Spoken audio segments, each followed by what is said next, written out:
Gap வேன்களை mini பேருந்துகளாக மாற்ற தமிழக அரசு திட்டமிட்டுள்ளது.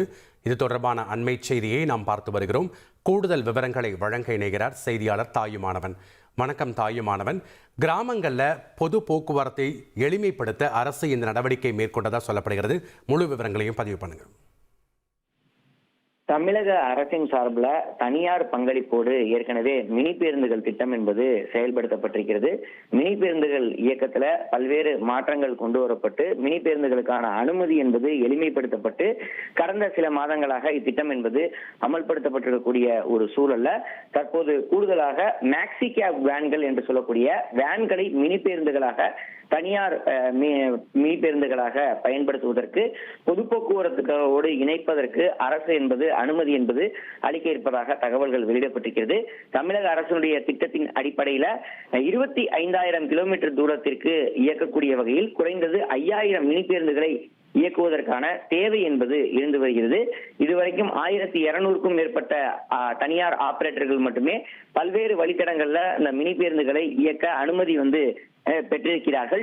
இந்த நிலையில தான் கிராம பகுதிகளை இணைக்கக்கூடிய வகையில 25 கிலோமீட்டர் தூரம் வரை மினி பேருந்துகளை இயக்க அனுமதி என்பது ஏற்கனவே வழங்கப்பட்டுள்ளது. அதில் 18 கிலோமீட்டர் தூரம் வரைக்கும் பேருந்து சேவை இல்லாத வழித்தடங்களிலும் 8 கிலோமீட்டர் வரைக்கும் பேருந்து சேவை இருக்கக்கூடிய வழித்தடங்களிலும் பேருந்துகளை இயக்குவதற்கு அனுமதி என்பது வழங்கப்பட்டுள்ளது.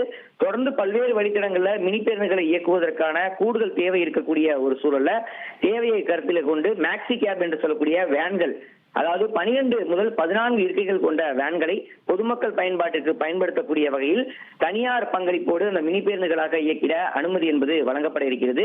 மலைப்பகுதிகள், கிராம பகுதிகள் மற்றும் குறுகலான சாலைகள்ல முன்னுரிமை அடிப்படையில் வேன்களை மினி பேருந்துகளாக இயக்கிக் கொள்வதற்கான அனுமதி சம்பந்தப்பட்ட மாவட்ட நிர்வாகங்கள் மற்றும் வட்டார போக்குவரத்து அலுவலகங்கள் மூலம் வழங்கப்பட இருக்கின்றன.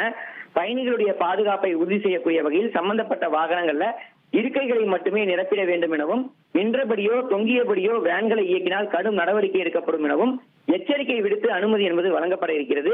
கிராம பகுதிகளில் இதன் மூலம் பொது போக்குவரத்து என்பது மேலும் எளிமைப்படுத்தப்படும் என்பது தமிழக போக்குவரத்து துறையுடைய கருத்தாகவும் தகவலாகவும் இருந்து வருகிறது.